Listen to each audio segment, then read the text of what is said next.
You're sitting in the library of a historic old manor, about to tuck into a book. A hot tea cools beside you as you watch snow falling out the window across the 200-acre property on the south shore of Lake Simcoe. This replenishing weekend is a quick getaway, a break from the hustle and bustle of the big city and holiday planning. Christmas is just around the corner, and this is an early present. Antiques, exposed brick, high ceilings, and chandeliers, which make you feel like you've traveled back to an era of Victorian elegance and charm. It is the perfect setting because you're about to read the chapter of Wuthering Heights. By now, Catherine has been transformed into a refined lady under the influence of the Linton family, who accepts an invitation for a Christmas party. As you read alone in the library, you feel like you're right there in the middle of this, a dark and twisted take on the traditional, cozy image of Christmas. When suddenly, you smell an unfamiliar scent. You look up, and what you see is what many others have too. So they've reported seeing what looked like people dressed in Victorian clothing. They've smelled perfume, rose water, lavender, things like that. And they felt touched in that particular room as well. I'm Nadine Bailey, and this is Haunted Canada. Today, we're spending Christmas at the Briars Resort and Spa in Georgina, Ontario. The Briars Resort and Spa is located just over an hour's drive north of Toronto, in the quaint and picturesque town of Georgina, Ontario. The town itself is like something out of a Hallmark movie, with tree-lined streets and neighbors that wave at each other. Georgina is nestled on the shores of Lake Simcoe, one of the largest lakes in the province. Chippewas of Georgina Island First Nation and the Anishinaabe First Nation have called the area home for centuries. European settlers began to arrive in the early 1800s, and Lieutenant Governor Sir Peregrine Maitland named the area the Township of Georgina in 1818 in honor of King George III. In October 1818, Silas Morton left Massachusetts to settle the township and became one of the area's founders, along with Captain James O'Brien Bowsher. His brother, Captain William Bowsher, had been a lieutenant in the Royal Navy. He served in the Peninsular War with the Gibraltar Flotilla in defense of Cadiz, Spain. The siege was defeated in 1812, and Bowsher was sent to Upper Canada to defend Britain's colony against the Americans. He was promoted to captain and put in charge of the naval depot at Turnkey Point on Lake Erie. When the armistice ended the War of 1812 was signed in 1815, Captain William Bowsher applied for a land grant while abroad. In 1818, he returned to Canada and lived with his brother, Captain James O'Brien Bowsher, in a log cabin while awaiting confirmation of the grant.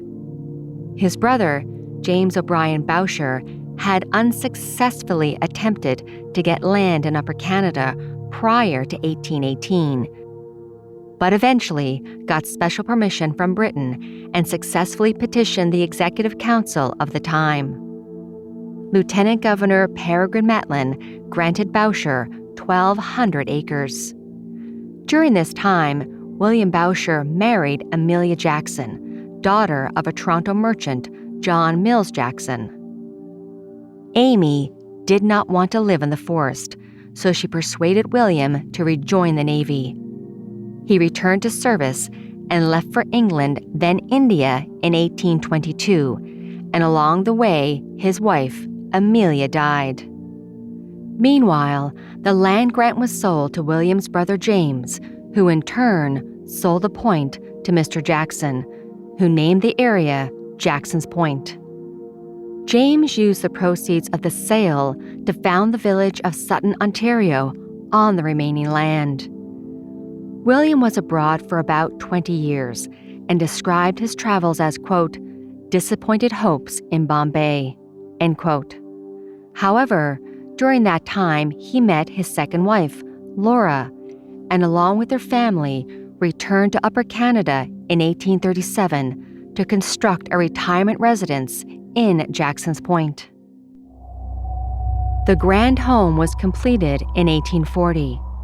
It was named the Briars, after a home in St. Helena, the remote British island in the South Atlantic Ocean where both he and Napoleon Bonaparte spent time.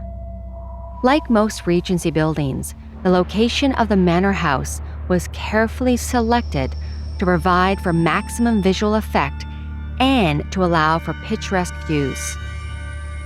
The front entrance is set up along a large expanse of carefully manicured lawns and provides a view to the east, which passes over the towering trees along Hedge Road and fades into the waters of Lake Simcoe.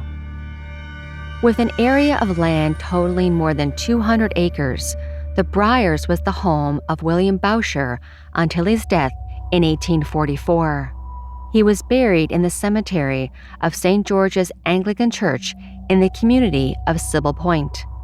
That same year, his widow returned to England, but the Briars was rented out by Mrs. Boucher to a number of arriving settlers.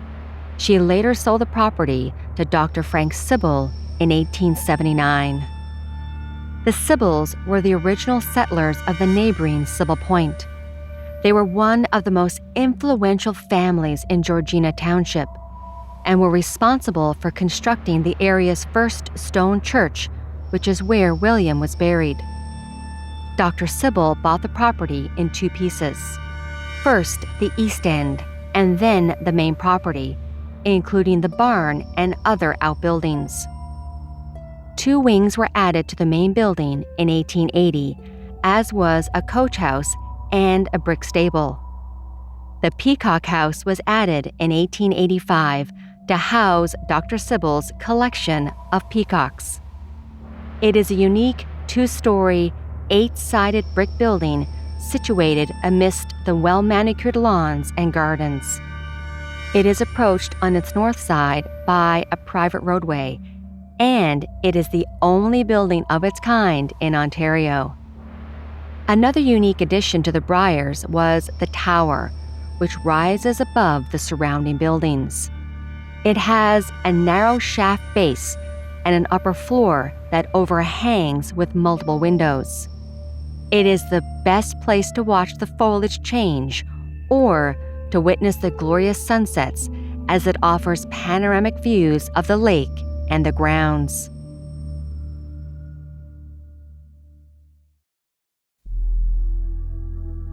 When Dr. Frank Sybil died in 1904, he left the property to William Boucher's daughter, Bessie, who attempted to carry on the farm but was advised by her bank manager to rent it out. Bessie used the funds to build several cottages on the lakeshore for tourists. After her death, the property was inherited by her nephew, Jack Sybil, who continued to farm the property and use the manor house for his business. The farm was later turned into a golf course in 1922, and several more cottages were added along the shore. It became a resort in 1942 called the Briars Community Club, later changing its name in 1945 to the Briars Country Club. The barn on the property was turned into the Red Barn Theatre in 1949. In 1963, the property changed its name to the Briars Inn and Country Club, which it has remained.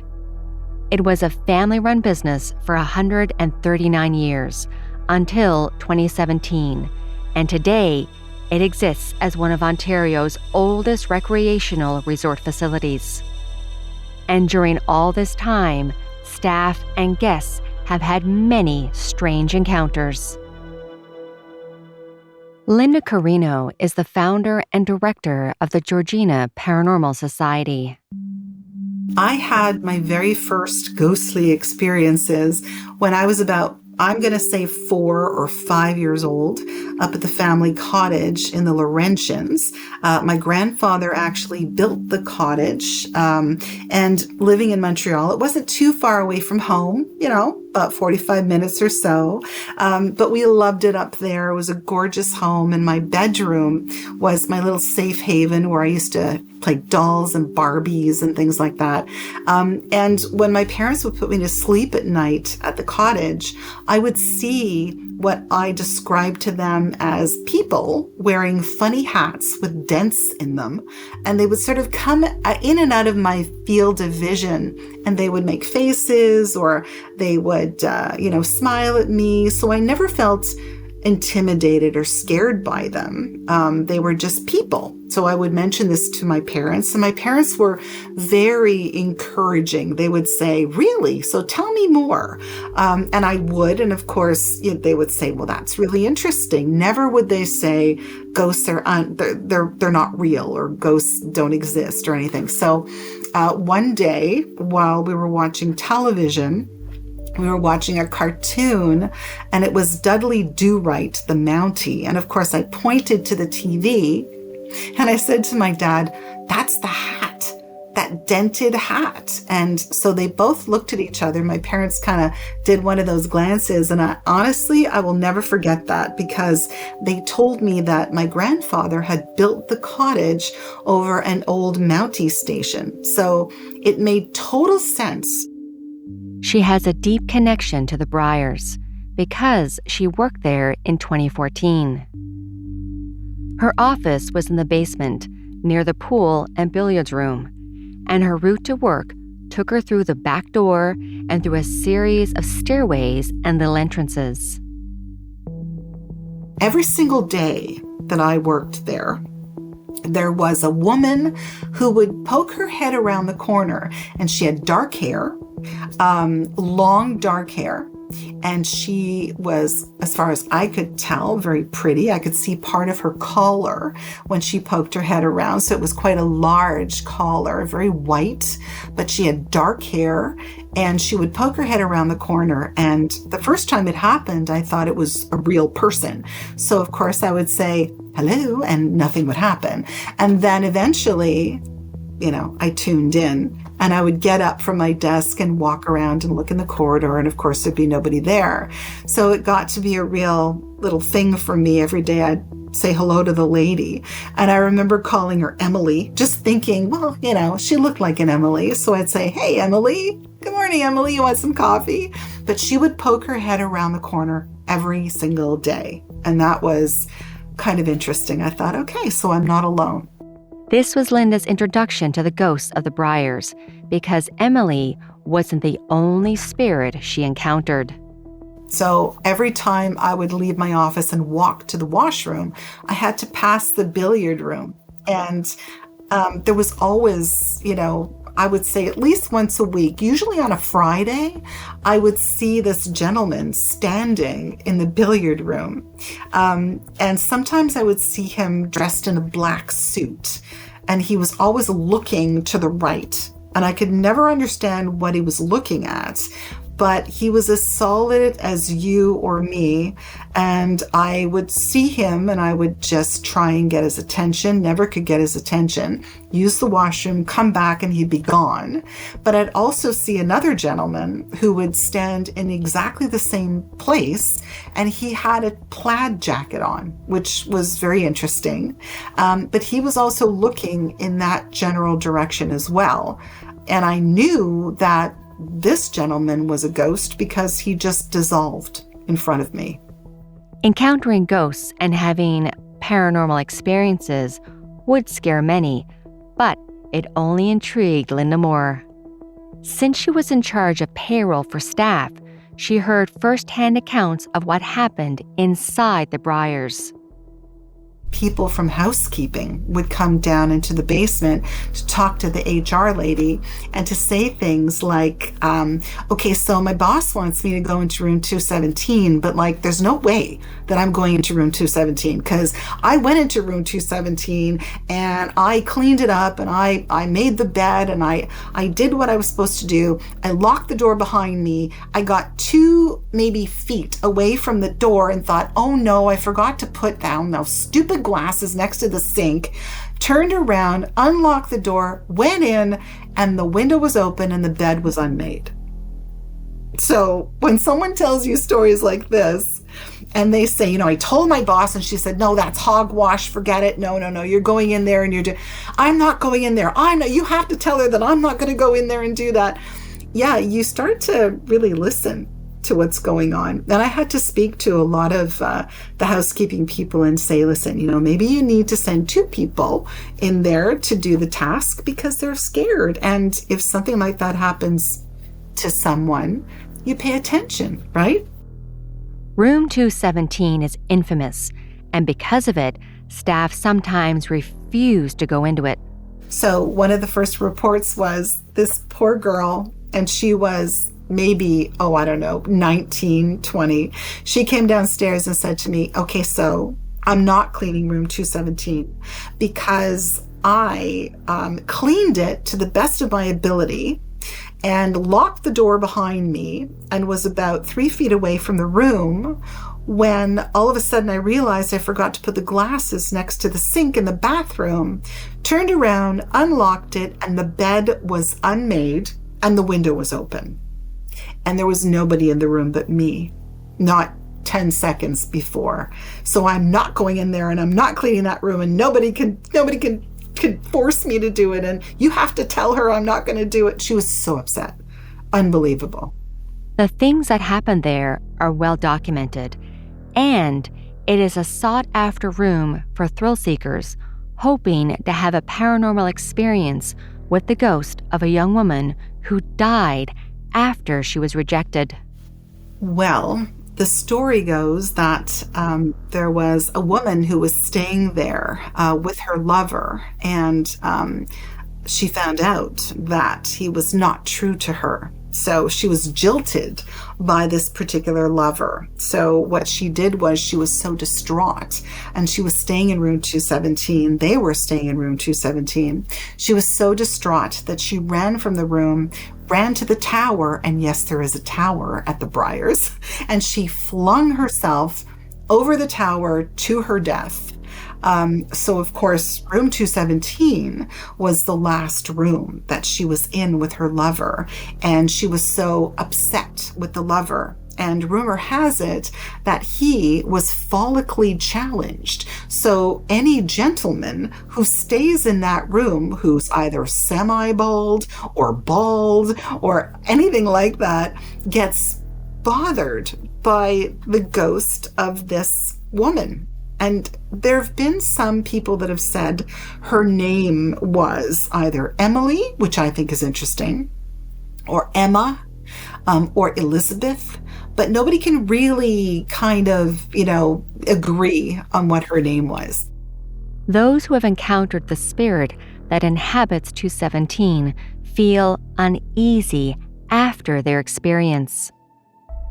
Well, people have reported that when they leave the room for any reason, if they're staying there, when they come back, things are moved around, and it's certainly not housekeeping at all. Usually the glasses are moved around, so there may be glasses on the table in the room, and they're in a different location. The bed definitely is either unmade or rumpled in some strange way.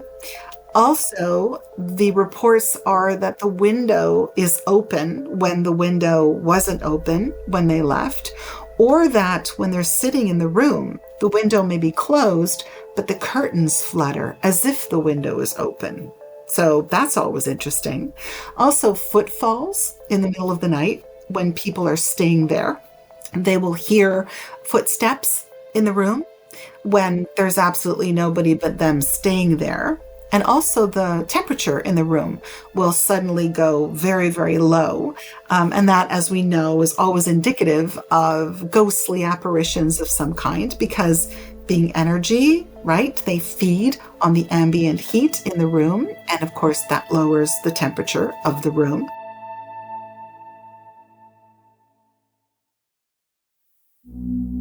The resort leans into its reputation as a haunted destination by offering a chilling overnight package that includes a stay, a guided history tour, a ghost investigation, and a one-night accommodation in room 217. Linda said that those brave enough to stay the night have shared their experiences with her. Recently, someone wrote to us. She was staying in the room, and she and her husband were in bed reading, and all of a sudden they heard a noise from the bathroom.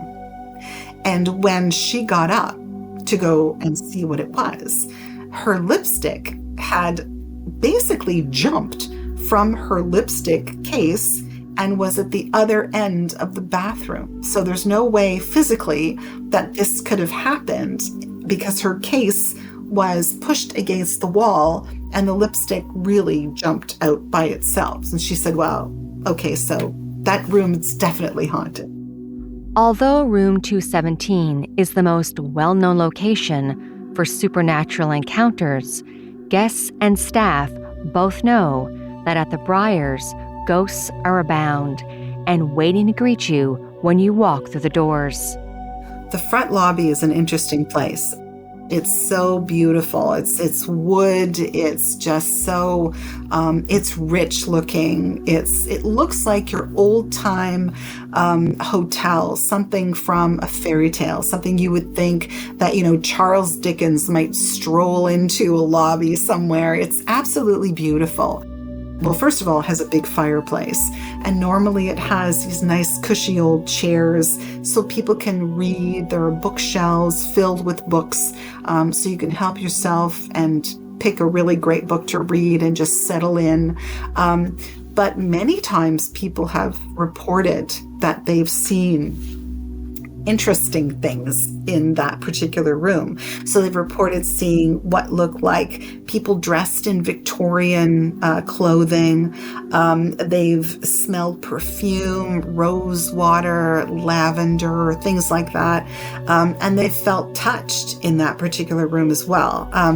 We were just doing an event there. We had a display, and my assistant actually told me that she felt a hand on her shoulder while we were there doing the display. So it hasn't left, whatever it is. I'm sure there's a lot of residual spirits there, as well as active spirits. But I think, there's that love and that attention, that old-timey comfort, I think, that the Briars has. I think it just remains there. It's filled with all kinds of great energy. On other occasions, people have reported seeing out of the corner of their eye a figure and have heard a woman's voice, though others have said they've heard a man clearing his throat. Regardless of when guests visit, spirits will appear, but they seem to be more active during the festive season. Linda said that at Christmas, the manor house looks like it's right out of a storybook.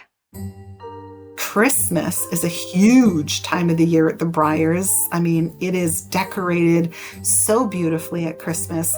But at Christmas time, there are particular things that happen in the main dining room.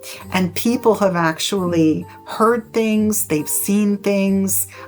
Servers have often, especially at Christmas when it's festive, they've heard tinging of glasses, kind of like, when people chink glasses together, doing a toast. They've heard clanking of silverware where absolutely nobody is in the dining room. But diners at Christmas time often feel that they're being brushed by sort of an unknown presence, that they feel particularly festive. And sometimes they're very emotional at Christmas time too. An older lady who wrote to us recently actually said that this past Christmas, when she was at the Briars, she was very emotional and felt very nostalgic while she was there. And she'd never had that feeling before, but she felt as if she was being followed through the dining room. It was quite an experience for her, an all-encompassing emotional experience, which I think is incredible. So you know that there's definitely some kind of energy there. The resort is a popular destination during the holiday season as they host Christmas brunch, mini markets, and galas in the manor house. While on the grounds, guests can go snowshoeing, ice fishing, tobogganing, and even enjoy a horse-drawn winter sleigh ride. This is when guests have witnessed spirits on the lake. As you know, you've heard of ghost ships, I'm sure. And you've heard of, all of these interesting feelings you get by the water. And we know water, of course, is a great conductor of energy. So the Briars has this beautiful waterfront. And it's magnificent any time of the year.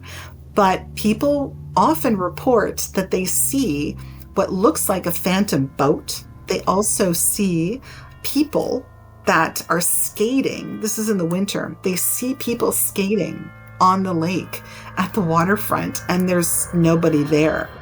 Linda said people have seen figure skaters on the lake clearly dressed in Victorian clothing.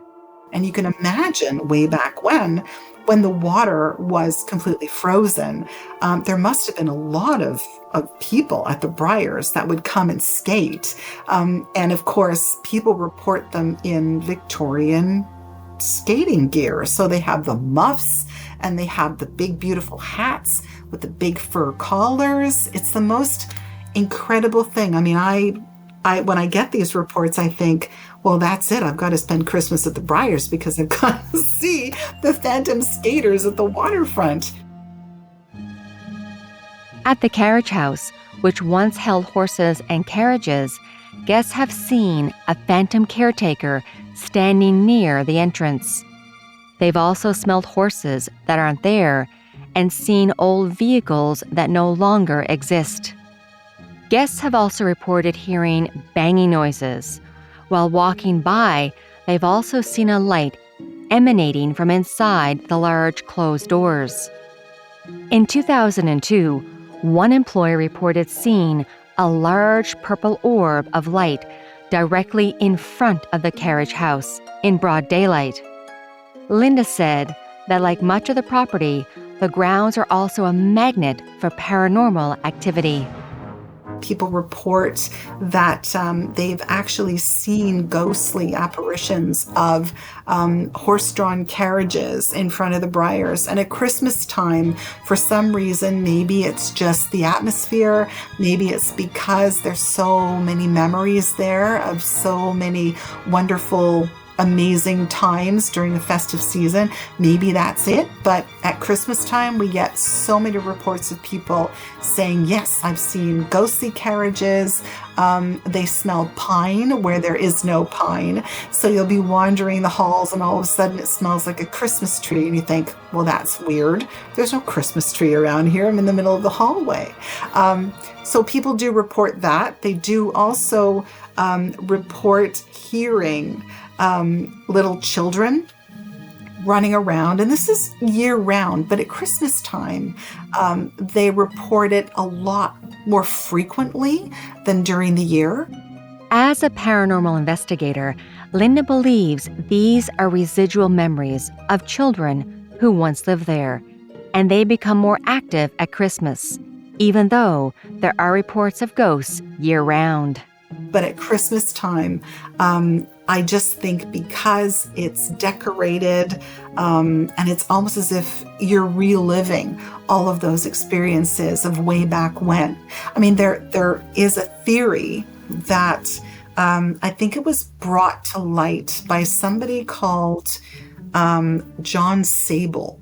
and he talks about ghost excavation, right? And how you can actually excavate or bring forth and unearth ghostly experiences by recreating what it was like way back when. And I always thought that that was interesting. And I always really believed that because, we talk about trigger objects, right? As an investigator. So, a trigger object might actually, not force a ghost to come out of hiding, but at least coerce them, maybe taunt them a little bit, and they might actually come out and play. So I think when you're talking about Christmas time and in a place like the Briars, when, you've got Christmas happening, you've got all of these incredible decorations, a lot of the decorations are old as well. So they're indicative of the time that the Briars was sort of most popular and most attended. I think you can excavate a few ghostly apparitions. And I think the coach house and the coaches and the horses and all of that is a great big part of that. And I do think that that's probably why they're mostly reported at Christmas time. The Briars Resort is a popular destination for rest and relaxation at any time. But Linda says there is a different energy there at Christmas time. She found it hard to describe, but said the resort feels almost magical at a time of year that is not only celebrated, but also sacred. Thank you for listening, and a special thanks to Linda Carino, the founder and director of the Georgina Paranormal Society, for talking with me for this episode. Haunted Canada is sponsored by the Edmonton Ghost Tours. I will link it in the show notes. Haunted Canada is written and produced by me, Nadine Bailey, with senior producer, Dila Velasquez. Production and sound design is by Rob Johnston. If you would like to support this podcast, please follow and share. And if you can give us a like and a 5-star written review, that is always appreciated. Also, you can follow me on our different social media platforms like TikTok and YouTube. And if you have a ghost story, haunting, or true crime that you would like for us to cover on this podcast, please email us through the website hauntedcanada.com.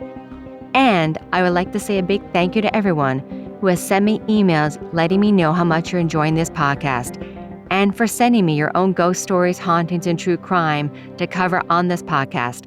I really do appreciate it. Thank you from all of us at Haunted Canada and Curious Cast. Have a good night, everyone, and stay haunted.